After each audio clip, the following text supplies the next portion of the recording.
साई राम बच्चों, आज की कक्षा में आप सभी का स्वागत है।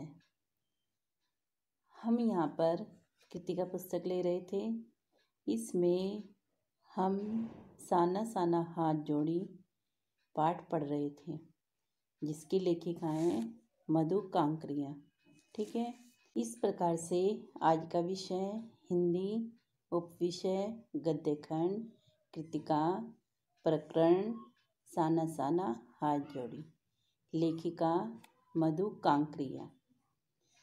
तो ये लेखिका हैं मधु कांकरिया। यह इनका यात्रा वृत्तांत है साना साना हाथ जोड़ी। इसमें इन्होंने सिक्किम राज्य के सबसे बड़े शहर गंगटोक की यात्रा की है। वहाँ पर इन्होंने जो भी देखा है, सुंदर सुंदर नज़ारे देखे हैं, वह सब इन्होंने अपने शब्दों में हमारे सामने बयां किया है। तो इस प्रकार से हम इन्हीं की नज़रों के द्वारा हम गंगटोक शहर में घूमेंगे, वहाँ की सुंदर सुंदर वादियों में घूमेंगे और वहाँ के सुंदर सुंदर नज़ारे देखेंगे। हमने वहाँ पर बहुत सुंदर सुंदर नज़ारे देखे हैं इन्हीं के द्वारा। वहाँ पर हमने क्या क्या देखा है? हमने देखा है कि वहाँ पर सबसे ऊंची जो हिमालय की चोटी है कंचनजंगा, वो देखी है। हम वहाँ युमथांग की घाटी में गए हैं। कटाव जो स्विट्ज़रलैंड कहा जाता है वहाँ का, तो इसलिए हमने वो भी देखा है क्योंकि वो सबसे सुंदर है वहाँ पर जगह।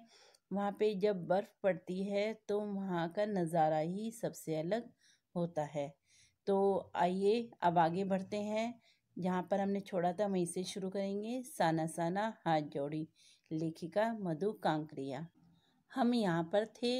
इसमें जब वह यात्रा से लौट रही थी लेखिका, तो जो जितेन नार्गे हैं, जो गाइड कम ड्राइवर अधिक हैं, तो वह वहाँ की सभी जानकारियाँ लौटते समय भी दे रहे थे। वहाँ पे मणि ने जो कुत्ते हैं, पहाड़ी कुत्ते हैं, उनकी भी विशेषता बताई है कि वह केवल चांदनी रात में ही भौंकते हैं। जो पूर्णिमा की चांदनी रात होती है वे कुत्ते उसमें ही भौंकते हैं, अन्यथा वे नहीं भौंकते हैं। तो वहाँ पर कुत्ते की विशेषता बताई है ये। तो आगे देखते हैं। लौटती यात्रा में जीप में भी जितेन हमें रकम रकम की जानकारियाँ देता रहा है। रकम रकम कहते हैं तरह तरह की विभिन्न प्रकार की जानकारियाँ देता रहा है। मैडम, यहाँ एक पत्थर है जिस पर गुरु नानक के फुटप्रिंट है। फुटप्रिंट कहते हैं पैरों के निशान हैं, चिन्ह हैं। यहाँ गुरु नानक की थाली से थोड़े से चावल छिटक कर बाहर गिर गए थे। जिस जगह चावल छिटक कर गिरे थे वहाँ चावल की खेती होती है। तो ये देखिए कि वहाँ पे ये जानकारी दी है जितेन ने कि वहाँ पर एक बार गुरु नानक वो चावल लेकर जा रहे थे और जब उनकी थाली से वे चावल गिर गए थे तो वहाँ पर जो उनके वहाँ पर निशान दिखाई दे रहे हैं गुरु नानक के, तो वहाँ पर चावल की खेती होती है। तो इससे हमें पता क्या लगता है कि वहाँ पर चावल की खेती भी होती है। इसका ध्यान रखेंगे। वहाँ पर किसकी खेती होती है? चावल की खेती होती है। हमें गुरु नानक के जहाँ पैरों के निशान है उस पैरों के निशान पर कौन सी खेती होती है, जहाँ वे चावल गिरे थे कौन सी खेती होती है? चावल की खेती होती है। ध्यान रखेंगे इसको। आगे बढ़ते हैं। करीब 3-4 किलोमीटर बाद ही उसने फिर उंगली दिखाई। मैडम, इसे खेदुम कहते हैं। यह पूरा लगभग 1 किलोमीटर का एरिया है। यहाँ देवी देवताओं का निवास है। यहाँ जो गंदगी फैलाएगा वह मर जाएगा। ये देखिए इसके बारे में बताया है। अब इसको ध्यान रखेंगे। खेदुम किसे कहते हैं, तो इसको आप ध्यान रखेंगे, पेपर में आ सकता है। खेदुम किसे कहते हैं इसके बारे में पढ़ेंगे कि वहाँ पर देवी देवताओं का निवास होता है खेदुम में। ठीक है। तुम लोग पहाड़ों पर गंदगी नहीं फैलाते, उसने जीभ निकालते हुए कहा। नहीं मैडम, पहाड़, नदी, झरने, हम इनकी पूजा करते हैं। इन्हें गंदा करेंगे तो हम मर जाएंगे, तभी गंगटोक इतना सुंदर है। मैंने कहा, गैंगटोक नहीं मैडम, गंतोक कहिए। तो यहाँ पर गैंगटोक का क्या नाम है? गंतोक। ध्यान रखना, गैंगटोक को किस नाम से पुकारा जाता है? गंतोक के नाम से पुकारा जाता है। इसका असली नाम गंतोक है। तो ध्यान रखना, गैंगटोक का असली नाम क्या है? गंतोक। गंतोक का मतलब है पहाड़। मैं कुछ पूछती कि वह फिर चालू हो गया। मैडम, युमथांग भी पहले टूरिस्ट स्पॉट नहीं था। यह तो सिक्किम जब भारत में मिला उसके भी कई वर्षों बाद भारतीय आर्मी के कप्तान शेखर दत्ता के दिमाग में आया कि यहाँ सिर्फ फौजियों को रखकर क्या होगा। घाटियों के बीच रास्ते निकालकर इसे टूरिस्ट स्पॉट बनाया जा सकता है। आप देखिए, अभी भी रास्ते बन रहे हैं। हाँ, रास्ते अभी भी बन ही रहे हैं। नए नए स्थानों की खोज अभी भी जारी है। शायद मनुष्य की इसी असमाप्त खोज का नाम है सौंदर्य। मन ही मन मैं कहती हूँ, जीप आगे बढ़ने लगती है। तो देखिए यहाँ किस प्रकार से कितना ही सुंदर यात्रा रही है लेखिका की, और लेखिका के द्वारा हमने भी वहाँ के नज़ारे देखे हैं और लेखिका के द्वारा हमें भी वहाँ के सुंदर सुंदर नज़ारे देखने को मिले हैं। तो आशा करती हूँ यह पाठ आपको अच्छे से समझ में आ गया होगा। इसमें आपको मालूम हुआ होगा कि हमने वहाँ पर क्या क्या देखा लेखिका के द्वारा और हमें वहाँ की कौन कौन सी जानकारियाँ मिली हैं। ठीक है, अब आगे बढ़ते हैं। अब इसके प्रश्नों को देखेंगे। प्रश्नों को मैं आपको अच्छे से समझाऊंगी। आप प्रश्नों को ध्यान से सुनेंगे और फिर अपनी उत्तर पुस्तिका में करेंगे। वैसे तो पाठ इतनी अच्छी तरह से पढ़ाया गया है कि आपको सभी प्रश्न समझ में आ गए होंगे। फिर भी मैं आपको सभी प्रश्न अच्छे से समझाती हूँ क्योंकि यह पाठ बहुत ही इम्पोर्टेंट है। इसमें से अधिकतर प्रश्न आपकी परीक्षा में आ जाते हैं। तो सभी प्रश्नों को आप ध्यान से सुनेंगे और उसको याद भी करेंगे लिखने के बाद। ठीक है, चलो अपने प्रश्न अभ्यास की ओर बढ़ते हैं। पहला प्रश्न है हमारा यहाँ पर, झिलमिलाते सितारों की रोशनी में नाहया गंतोक लेखिका को किस तरह सम्मोहित कर रहा था। तो इसमें हमने जैसे पढ़ा है सबसे ये शुरू में ही था, इसका उत्तर हमें वहाँ मिल जाएगा। झिलमिलाते सितारों की रोशनी में नाहया गंतोक लेखिका को सम्मोहित कर रहा था। वह इस तरह से लग रहा था जैसे आसमान उल्टा हो गया हो और ऐसे लग रहा है जैसे वहाँ पे हिमालय ने काला कंबल ओढ़ लिया हो और उस पर किसी ने सितारे भी जड़ दिए हों। तो इस प्रकार से जब लेखिका वहाँ पर देख रही थी तो वह हैरान भी हो रही थी और सम्मोहित भी हुई जा रही थी इसको देखकर कि वहाँ पे कितना ही सुंदर लग रहा है झिलमिलाते सितारों की रोशनी में नाया गंतोक। ठीक है, आपको ये समझ में आया है। अब आगे बढ़ते हैं। प्रश्न नंबर 2, गंतोक को मेहनत कश बादशाहों का शहर क्यों कहा गया है। तो जैसे हमने पढ़ा है पाठ में कि वहाँ के लोग बहुत ही मेहनती होते हैं और उनकी मेहनत को देखते हुए ही यहाँ पर जो लेखिका है, लेखिका ने गंतोक को मेहनतकश बादशाहों का शहर कहा है क्योंकि यहाँ पे जो बड़े हैं, बड़ों के साथ बच्चे भी बहुत मेहनत करते हैं। आपने देखा कि वहाँ की औरतें किस प्रकार से कितनी मेहनत करती हैं, पत्थर तोड़कर वहाँ पर सुंदर रास्ते बनाती हैं और फिर कितने है कि पीछे बच्चे को संभालती है, छोटे बच्चे को पीठ पर बांध कर, और वे वहाँ पर पत्तियाँ तोड़ती हैं चाय की। और फिर बच्चे भी कितनी ऊंची चढ़ाई पर चढ़कर स्कूल जाते हैं और स्कूल के बाद भी वह घर में आकर अपनी माँ के कार्यों में हाथ भी बटाते हैं। उन्हें कभी भी थकान नहीं होती है। तो इसलिए वहाँ जो बड़े हैं, बच्चे हैं, सभी बहुत ही मेहनती हैं और उनकी मेहनत को देखते हुए ही गंतोक को मेहनतकश बादशाहों का शहर कहा गया है।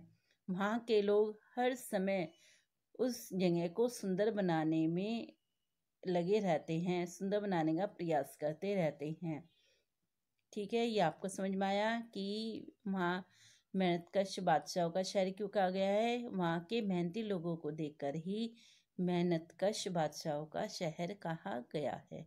ठीक है, प्रश्न नंबर 3 देखते हैं।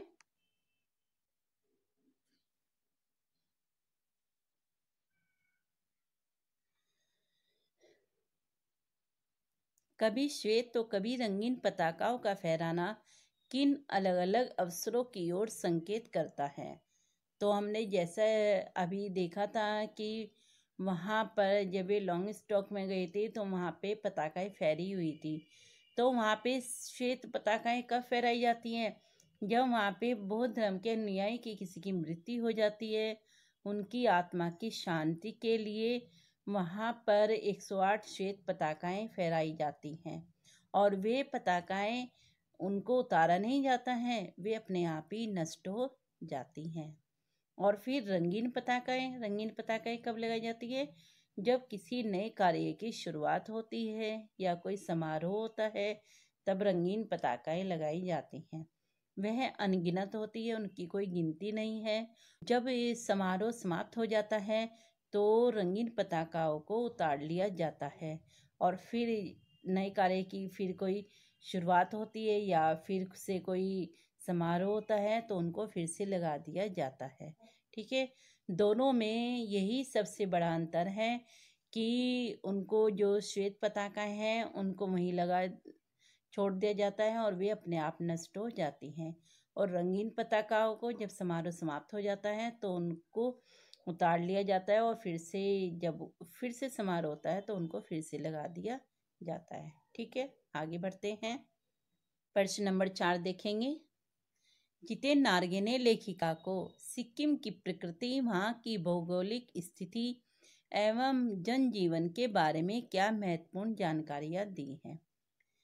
तो इसे हम देखेंगे। जब हमने पाठ को पढ़ा है तो हमने देखा है कि जितेन नार्गे को वहाँ की सभी जानकारी थी। वहाँ के जनजीवन के बारे में भी मालूम था, वहाँ की भौगोलिक स्थिति के बारे में भी जानकारी थी और वहाँ की जो प्राकृतिक विशेषताएं हैं वह भी बहुत अच्छी तरह से जानता था। तो उन्होंने लेखिका को बताया कि वहाँ पर शांत और अहिंसा के मंत्र लिखी श्वेत पताकाएं भी हैं जो बुद्ध के अनुयायी के मौत पर लगाई जाती हैं और वे कितनी होती हैं? 108 पताकाएं होती हैं। फिर उन्होंने जितेन नार्गे ने बताया कि सिक्किम में गंगटोक से लेकर युमथांग तक तरह तरह के फूल भी हमें दिखाई देंगे और वहाँ पर फूलों से लदी वादियाँ हैं जो अपने में ही बहुत सुंदर लगती हैं। उन्होंने बताया कि जो कवि लॉन्ग स्टॉक है, जो रास्ते में आपको दिखाई देगा, वहाँ पर गाइड फिल्म की शूटिंग हुई थी। रास्ते में हमें जो लॉन्ग स्टॉक जगह दिखाई दी थी, वहाँ पर एक धर्मचक्र है और जिसको प्रेयर व्हील कहते हैं। इसको घुमाने से सारे पाप धुल जाते हैं। यह एक पहाड़ी इलाका है, यहाँ कोई भी चिकना चर्बीला आदमी नहीं मिलता है। चिकना चर्बीला कि कोई भी मोटा आदमी नहीं मिलता है, सभी मेहनती लोग होते हैं, सभी पतले होते हैं। नार्गे ने यह भी बताया कि कटाव के बारे में कि कटाव को हिंदुस्तान का स्विट्जरलैंड कहा जाता है। वो किस लिए कहा जाता है? क्योंकि वहाँ की खूबसूरती के कारण, वहाँ की सुंदरता के कारण उसको हिंदुस्तान का स्विट्जरलैंड कहा जाता है। तो इस प्रकार से नार्गे ने बहुत सी जानकारियाँ दी हैं और आपने देखा कि पाठ में हमें कितनी जानकारियाँ मिली हैं नार्गे के द्वारा, तो आप सभी जानते हैं, तो इसको आप लिखेंगे। आगे बढ़ते हैं। प्रश्न नंबर 5 देखेंगे। लॉन्ग स्टॉक में घूमते हुए चक्र को देखकर लेखिका को पूरे भारत की आत्मा एक सी क्यों दिखाई दी? तो जब लॉन्ग स्टॉक में लेखिका ने देखा कि वहाँ धर्म चक्र के बारे में सबकी कितनी आस्था है, वहाँ पे कहते हैं कि इसको घुमाने से सारे पाप धुल जाते हैं। तो उसको देखते हुए फिर लेखिका ने कहा सारे भारत की आत्मा एक जैसी है। तो वह इसलिए कहा था कि किसी भी हम क्षेत्र में चले जाएं, मैदानी क्षेत्र में जाएं, यहाँ पहाड़ी, तो सब में एक ही आस्था बनी हुई है। ये देखिए कि यहाँ पर हम अगर मैदानी क्षेत्र में गंगा जी को देखें तो गंगा जी के बारे में भी यही आस्था बनी हुई है कि इसे हम जितनी डुबकी लगाते हैं तो उससे हमारे उतने पाप धुल जाते हैं। तो इसलिए सबके विचार एक जैसे मिलेंगे। वहाँ प्रेरी व्हील के बारे में भी ऐसी आस्था बनी हुई है कि वो इसको जितना घुमाएंगे उतने ही पाप हमारे धुल जाएंगे। इसको देखते हुए ही लेखिका ने कहा है कि पूरे भारत की आत्मा एक जैसी है। हम किसी भी कोने में चले जाएं तो हमें सब भारतीयों के विचार एक जैसे ही दिखाई देते हैं। ठीक है, आगे बढ़ते हैं। प्रश्न नंबर 6, जितेन नार्गे की गाइड की भूमिका के बारे में विचार करते हुए लिखिए कि एक कुशल गाइड में क्या क्या गुण होने चाहिए। तो ये आपको मालूम ही है कि एक गाइड में क्या क्या गुण होने चाहिए, कि एक कुशल गाइड वही हो सकता है जिसको वहाँ की सभी जानकारी हो। वह जिस जगह अपने जो यात्री को घुमा रहा है वहाँ के बारे में भौगोलिक, प्राकृतिक और सामाजिक जानकारी होनी चाहिए। गाइड को ड्राइविंग भी आनी चाहिए, क्योंकि जहाँ पर रुकना है वह स्वयं निर्णय ले सके, इसलिए उसकी ड्राइविंग भी अच्छी होनी चाहिए। उसके बाद उसे में रोचक शैली भी होनी चाहिए अपने यात्रियों को, सैलानियों को प्रभावित करने के लिए। अगर वह यात्रियों को प्रभावित नहीं कर सका तो वह कुशल गाइड नहीं हो सकता। यात्रियों के बीच में घुलने मिलने का भी गुण होना चाहिए, कि वे यात्री से इस प्रकार से घुल मिल जाए कि उनमें एक ऐसा आत्मीय संबंध बन जाए कि वह अगर खुश होकर अगर अपनी खुशियाँ उनके साथ बांटे तो वह भी उन खुशियों को महसूस करे। ठीक है। एक कुशल गाइड को वाक्पटु भी होना चाहिए। वाक्पटु है कि बोलने की कला भी आनी चाहिए, वह अपनी बोलने की कला से दूसरों को प्रभावित कर सके। ठीक है, आगे बढ़ते हैं। प्रश्न नंबर 7 है, इस यात्रा वृत्तांत में लेखिका ने हिमालय के जिन जिन रूपों का चित्र खींचा है उन्हें अपने शब्दों में लिखना है। तो यह अपने शब्दों में लिखना है, आप अपने विचार से लिखेंगे। थोड़ा सा मैं बताऊंगी, क्योंकि ये अपने विचार हमें अपने आप ही बताने हैं, क्योंकि आपको पाठ अच्छी तरह से बताया गया है। तो लेखिका बालकनी से हिमालय की तीसरी सबसे बड़ी चोटी कंचनजंगा के जो दर्शन करना चाहती थी, किंतु वहां हल्के बादलों से आसमान घिरा होने के कारण वह कंचनजंगा नहीं देख सकी। सबसे पहला ये है। आगे बढ़ने पर हिमालय बड़ा होते होते विशालकाय होने लगा था। जब उनकी जीप आगे बढ़ी तो ऐसा लगा कि जैसे हिमालय बहुत बड़ा हो गया हो। भीमकाय पर्वतों के बीच से निकलते हुए ऐसा लगता था कि किसी सघन हरियाली वाली गुफा के बीच में हिचकोले खाते निकल रहे हों। लेखिका कभी पर्वतों के शिखरों को देखती तो कभी ऊपर से दूध की धार की तरह झरझर गिरते जलप्रपातों को देखती थी। कभी नीचे चिकने चिकने गुलाबी पत्थरों के बीच इठलाकर बहती चांदी की तरह कौन मारती बने तिस्ता नदी को भी देखती थी। वहाँ कौन सी नदी थी? तिस्ता नदी थी। ठीक है। तो लेखिका ने रास्ते में तिस्ता नदी को देखा था। उसने देखा था कि वहाँ पे रात में गहराते अंधेरे में हिमालय कैसा लग रहा है। हिमालय ऐसा लग रहा है जैसे कि उसने काला कंबल ओढ़ लिया हो और उस पर किसी ने सितारे भी जड़ दिए हों। तो ठीक है, हिमालय के बारे में ऐसी है। तो आप इसको ध्यान रखेंगे और आपको अपने शब्दों में ही लिखना है। ये हिमालय को जिन जिन रूपों में लेखिका ने देखा है। आगे बढ़ते हैं। प्रश्न नंबर 8, प्रकृति के उस अनंत और विराट स्वरूप को देखकर लेखिका को कैसी अनुभूति होती है। तो इसमें बताना है कि लेखिका ने कैसा महसूस किया है। तो उसको देखकर वह एकदम मौन हो गई थी, किसी ऋषि की तरह शांत होकर वे सारे परिदृश्य को, मतलब कि सारे वातावरण को अपने में ही भीतर समेट लेना चाहती थी। वह रोमांचित हो रही थी और प्रफुल्लित भी हो रही थी। ठीक है। उससे आदिम युग की राजकुमारी सी नीचे बिखरे भारी भरकम पत्थरों पर झरने के संगीत के साथ आत्मा का संगीत सुनने जैसा आभास भी हो रहा था। ऐसा प्रतीत हो रहा था उसे जैसे देश और काल की सरहदों से दूर बहती धारा बन बहने लगी है। भीतर की सारी तामसिकताएं और दुष्ट वासनाएं इस निर्मल धारा में जैसे बह गई हो। तो आप इसको लिखेंगे कि उसको क्या क्या महसूस हुआ था। ठीक है। आगे बढ़ते हैं प्रश्न नंबर 9 की तरफ। प्राकृतिक सौंदर्य के अलौकिक आनंद में डूबी लेखिका को कौन कौन से दृश्य झकझोर गए। कौन कौन से दृश्य ने लेखिका को अंदर तक छू लिया था। तो उसको हम यहाँ पर देखेंगे कि सबसे पहले थे कि जब रास्ते में लेखिका को पहाड़ी औरतें मिली जो पत्थर तोड़ रही थी, तो उनको देखकर भी लेखिका एकदम भावुक हो गई थी। उन्होंने देखा कि वे किस प्रकार से हाथ में कुदाल और हथौड़े लिए हुए हैं और किस प्रकार से वे पत्थर तोड़ रही हैं। उनके हाथ में गांठें भी पड़ी हुई थी, छाले पड़े हुए थे, जिसको देखकर वह एकदम अंदर तक परेशान हो गई थी। अंदर तक उनकी जो दर्द था, अंदर तक उसने अपने को महसूस किया था। ठीक है, तो फिर आगे उन्होंने देखा कि वहाँ बच्चे जा रहे हैं, बच्चे कितनी ऊपर चढ़ाई पर चढ़कर पढ़ने जाते हैं और फिर शाम को आकर अपनी माँ के साथ भी काम कराते हैं, पशु को चराते हैं, पानी भरते हैं, जंगलों से लकड़ी के बारी बारी गट्ठर भी लाते हैं। तो कितना मेहनत से पूर्ण है वहाँ का जीवन। फिर उसके बाद सूरज ढलने के बाद कुछ पहाड़ी औरतें गायों को चराकर वापस लौट रही हैं और सिर पर उनके भारी भरकम गट्ठर भी हैं लकड़ियों के। कुछ चाय के बागानों में बोकू पहने युवतियां चाय की पत्तियां भी तोड़ रही हैं। तो ये सब जो उन्होंने वहाँ पर देखा, उन सब ने लेखिका को अंदर तक छू लिया था, जिसको वह अंदर तक महसूस भी कर रही थी। ठीक है, अब प्रश्न नंबर 10 देखेंगे। सैलानियों को प्रकृति की अलौकिक छटा का अनुभव करवाने में किन किन लोगों का योगदान है, उल्लेख करें। इसमें सबसे पहले हम कहेंगे कि सबसे पहले किसका योगदान है इसमें, तो इसमें सबसे पहला योगदान होगा वहाँ के स्थानीय गाइड का। क्योंकि अगर स्थानीय गाइड को अच्छी जानकारी नहीं होगी तो वहाँ के सैलानी को कैसे जानकारी होगी वहाँ की। तो सबसे पहला योगदान वहाँ के स्थानीय गाइड का है, जिनको वहाँ के क्षेत्र की सारी जानकारी होती है। उसके बाद स्थानीय लोग हैं जो सैलानियों के साथ रुचि से बातें करते हैं।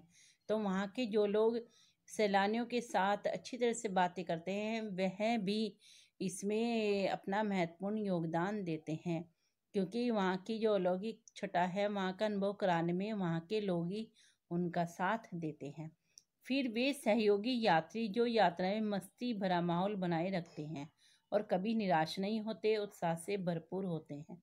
तो साथ में जो यात्री हैं जो यात्रा कर रहे हैं उनका भी भरपूर योगदान होता है। अगर साथ वाला कोई बोर हो जाए, अगर बोरिंग व्यक्ति है तो उसके साथ दूसरा भी बोर होने लगता है और जल्दी निराश हो जाए, अरे यहाँ तो कुछ भी घूमने का नहीं है।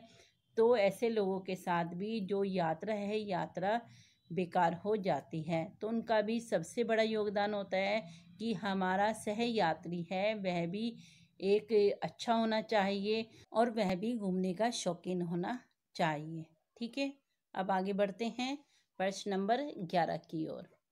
कितना कम लेकर ये समाज को कितना अधिक लौटा देती है, इस कथन के आधार पर स्पष्ट करें कि आम जनता की देश की आर्थिक प्रगति में क्या भूमिका है।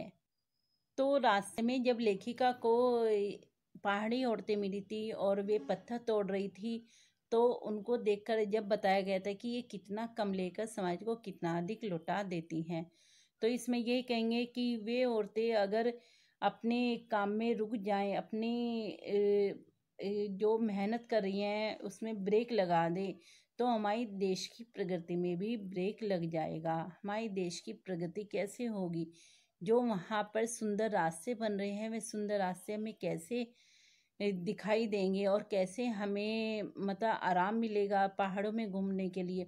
मतलब कि हम आज गाड़ी लेकर पहाड़ों में चले जाते हैं तो किसके द्वारा, क्योंकि उनकी मेहनत हमें वहाँ दिखाई देती, जो वे सुंदर रास्ते बना रहे हैं उन्हीं सुंदर रास्तों के द्वारा हमारी जो यात्रा है यात्रा इतनी आसान हो गई है।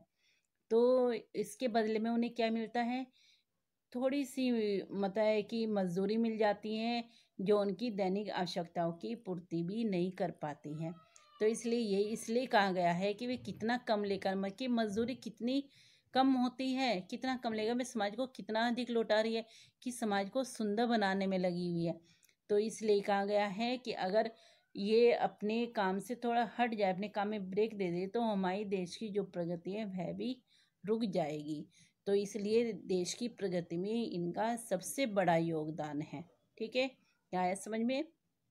आगे बढ़ते हैं प्रश्न नंबर 12 की ओर।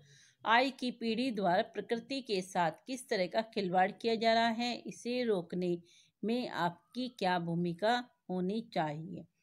तो यह तो आप अपने आप लिखेंगे कि आज हम जो वातावरण है हमारे आसपास का उसको हम और किस प्रकार से सुंदर बना सकते हैं। जो हमारी प्रकृति के साथ खिलवाड़ हो रहा है क्या खिलवाड़ हो रहा है कि पेड़ पौधे काटे जा रहे हैं और इसी कारण प्रदूषण भी फैल रहा है।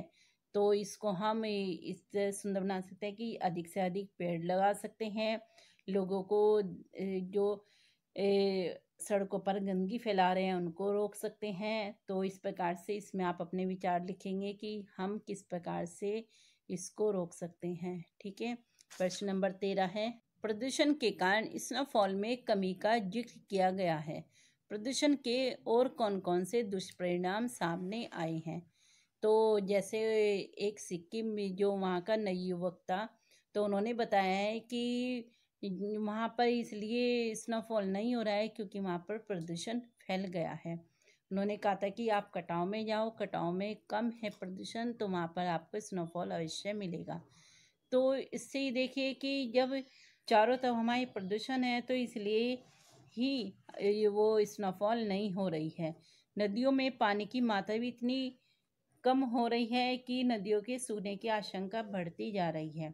नदियों में मतलब है कि वहाँ का जल, नदी का जल इतना प्रदूषित हो रहा है कि वहाँ जो जलीय जंतु हैं उनके जीवन में भी खतरा बढ़ गया है। पेड़ कटने से कार्बन डाइऑक्साइड और ऑक्सीजन का संतुलन भी बिगड़ गया है, जिससे स्वास्थ्य पर बुरा असर पड़ रहा है। तो इस प्रकार से आपने देखा होगा कि प्रदूषण फैलने से हमारे सामने कितने दुष्परिणाम सामने आ रहे हैं।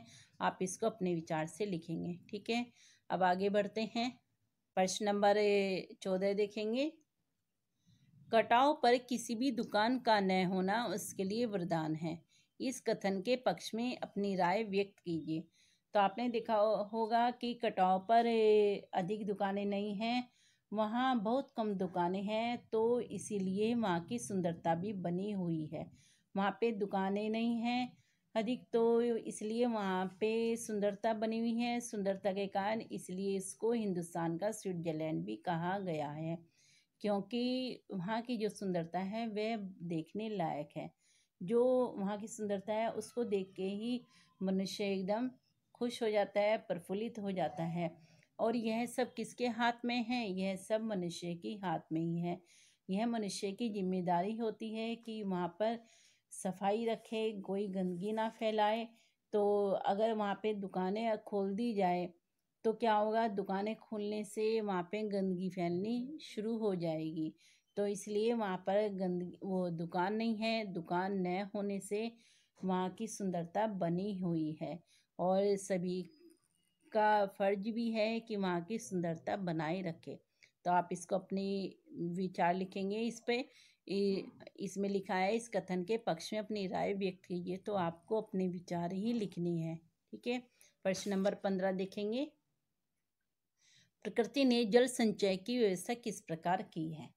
तो जो हमारी प्रकृति है, प्रकृति जल संचय किस प्रकार करती है, मतलब का जल का संग्रह कैसे करती है कि वहाँ पर जो सर्दियों में बर्फ जम जाती है और फिर गर्मी में जब पानी के लिए त्राही त्राही मचती है मैदानी क्षेत्रों में, तो ये बर्फ शिलाएं क्या है, पिघल कर हमें गर्मी से राहत दिलाती हैं। तो इस प्रकार से वे जल का संग्रह करती हैं।